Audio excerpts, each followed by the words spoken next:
A reading from the Holy Gospel according to Luke, chapter 24, verses 13 to 35. The passage is taken from the Message version of the Bible. That same day, two of them were walking to the village Emmaus, about 7 miles out of Jerusalem. They were deep in conversation, going over all these things that had happened. In the middle of their talk and questions, Jesus came up and walked along with them, but they were not able to recognize who he was. He asked, "What's this you're discussing so intently as you walk along?" They just stood there long-faced, like they had lost their best friend.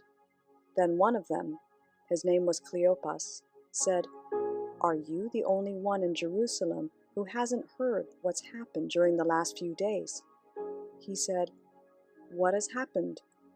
They said, "The things that happened to Jesus, the Nazarene.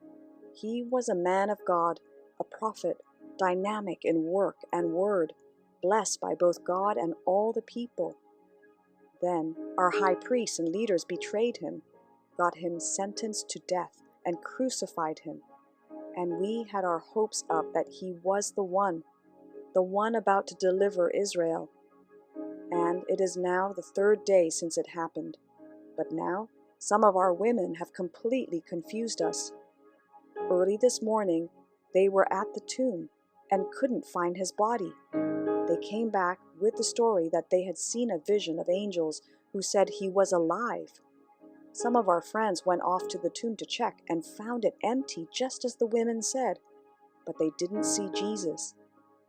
Then he said to them, "So thick-headed, so slow-hearted, why can't you simply believe all that the prophets said? Don't you see that these things had to happen, that the Messiah had to suffer and only then enter into his glory?" Then he started at the beginning with the books of Moses and went on through the prophets, pointing out everything in the scriptures that referred to him.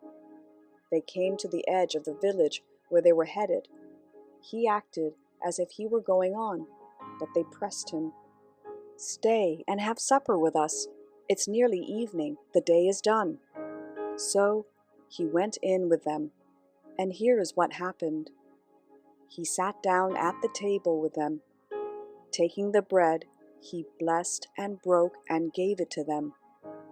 At that moment, open-eyed, wide-eyed, they recognized him. And then he disappeared. Back and forth they talked. Didn't we feel on fire as he conversed with us on the road, as he opened up the scriptures for us? They didn't waste a minute. They were up and on their way to Jerusalem. They found the 11 and their friends gathered together talking away. "It's really happened. The Master has been raised up. Simon saw him." Then the two went over everything that happened on the road and how they recognized him when he broke the bread. The Gospel of the Lord.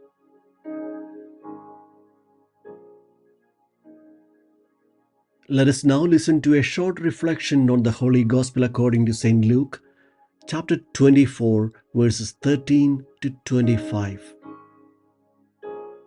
From despair to pilgrims of hope. Today the Gospel gives us an account of the journey of the two disciples to Emmaus. The Emmaus incident is recorded only in the Gospel according to Luke.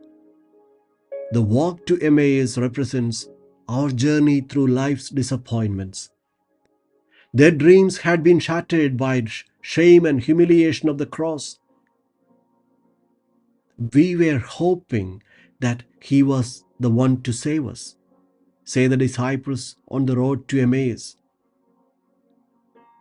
We had hoped that our marriage would remain intact and our family would stay united.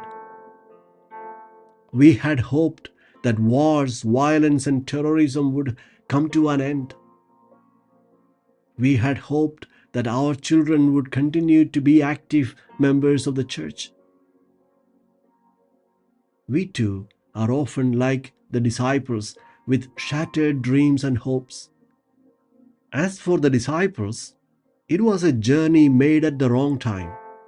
In the Gospel according to Matthew chapter 28 verse 7, it is mentioned that the angel at the tomb instructed Mary Magdalene to go quickly and tell the disciples that Jesus had been raised from the dead, and that he was going ahead of them to Galilee where they would see him. However, two of the disciples ignored this instruction and made a wrong journey. The Gospel teaches us the importance of adhering to the teachings of the Lord to stay on the right path and avoid derailment. It is in the act of breaking of the bread that they recognized Jesus. Both the breaking of the Word of God while on the road and the breaking of the bread in the evening constituted that day's Eucharist. The experience was transformative and changed them forever. When we encounter the Lord in the Eucharist, in the Word of God, and among those around us, we cannot be the same again.